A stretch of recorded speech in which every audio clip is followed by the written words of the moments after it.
All right, more casual conversational cartoon curriculum that's very concise and relatively correct. ASAP, AP, simple as possible, anatomy and physiology.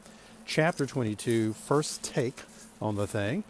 And as it says right here, probably the better way to see and hear what's going on is, if you would, go ahead and download the graffiti page and then follow along with the storyline. If you can scribble along and look closer at it, I realize that sometimes the print's kind of small. Not great photography on my part. Sorry about that. Here we go. Chapter 22 deals with defenses of the body. And right off the bat, all kinds of books like to say, oh, there's 3 sections to the defense. No, there's 4. No, there's 10. No, there's 85. Well, some books like to say there's innate defense and adaptive defense, in which innate defense is what you had when you were born. It was there. It was ready to go. However, adaptive defense is something that you develop. So with adaptive defense, you have to be exposed to something, and then your immune system learns what to do about it. Now, the innate defense is very often divided into first and second lines of defense. The adaptive defense is the third line of defense. Well, in the first line of defense, we're talking about intact surfaces, skin and mucous membranes.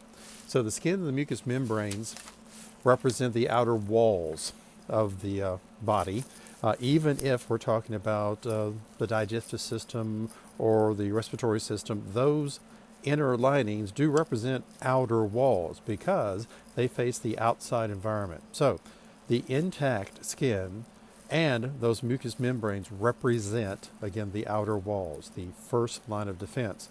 With that in mind, let's stop to consider that once upon a time, cities, great cities such as London and Paris and Rome, were built as communities on the side of a river. And as they developed more and more, they got bigger and bigger. Pretty soon they got on the other side of the river, and pretty soon the cities encompassed the river. At that time, the city became a target for all kinds of armies and such. So the cities had to have a dry land defense, and they had to have a wet sort of riverside defense.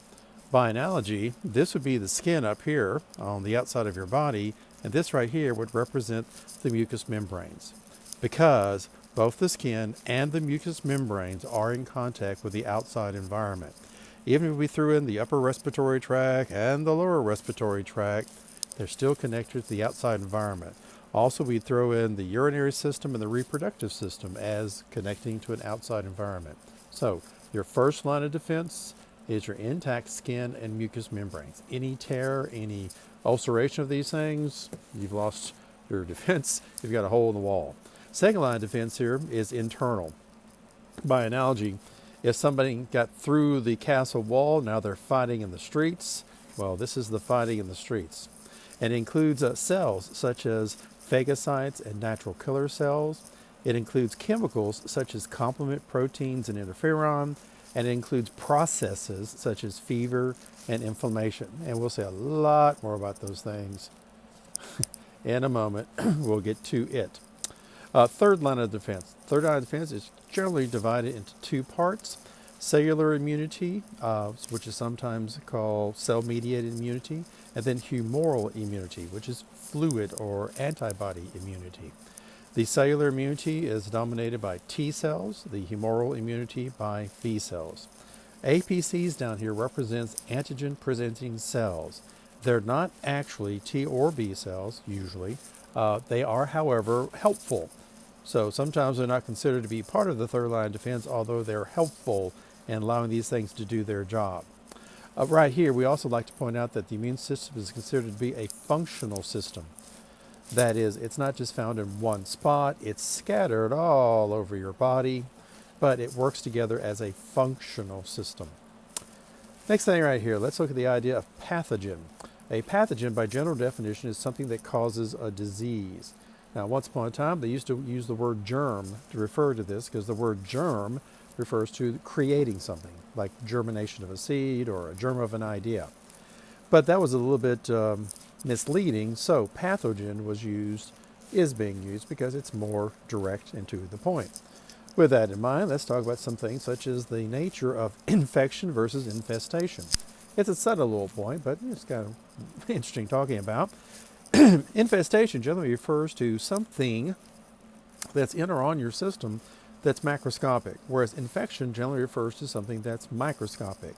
So with infection, we're talking about bacteria, single-cell protozoans, viruses and such. With infestation, something a bit more obvious like fleas or worms and such. So just a subtle distinction between the size of the thing that's giving you trouble. Next thing right here is the distinction between disease and homeostatic imbalance.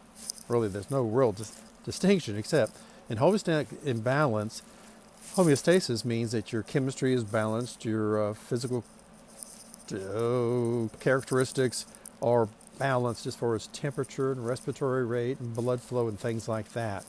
But with an imbalance, for some reason, the numbers aren't stable. You're swinging outside the normal range of numbers.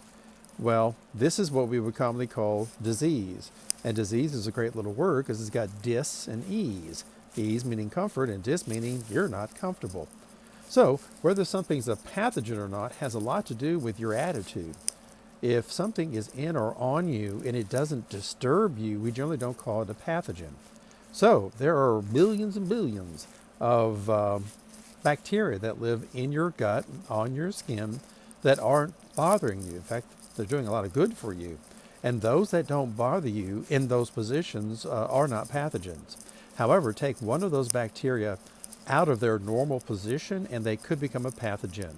So a bacterium such as E. coli found inside the lumen of your large intestine, there it's fine. However, in your bloodstream, it's considered to be a pathogen. A staph bacteria on the surface of your skin, fine. However, get inside your skin, then it's called a pathogen. So it's a matter of attitude right there. Speaking about who are these pathogens, here's a general breakdown of things generally considered to be pathogens. On one side of a dividing line right here, we have prions and viruses. On the other side, we have bacteria, fungi, protozoans, and worms. The big deal difference between the two is this is non-living over here and this over here is living. These things are alive, therefore they are made of cells and they can be killed. These things are not alive. They're below cellular organization, so they can't be killed. They can be deactivated, but they can't be killed. Now, prions tend to be just segments of proteins that sort of like, I don't know, sawdust in gears, or sort of like dirt in gears. Creates problems for the machinery, the living machinery. Things such as mad cow's disease is caused by prions. Viruses, we all know, are non-living. They tend to be a protein case with some type of nucleic acid inside. By themselves, they are not living.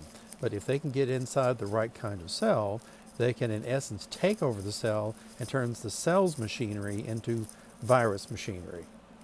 Bacteria, fungi, protozoans, and worms are made up of cells. And so therefore, among these right here, bacteria are probably the most successful as far as showing up in more places and being able to do more things.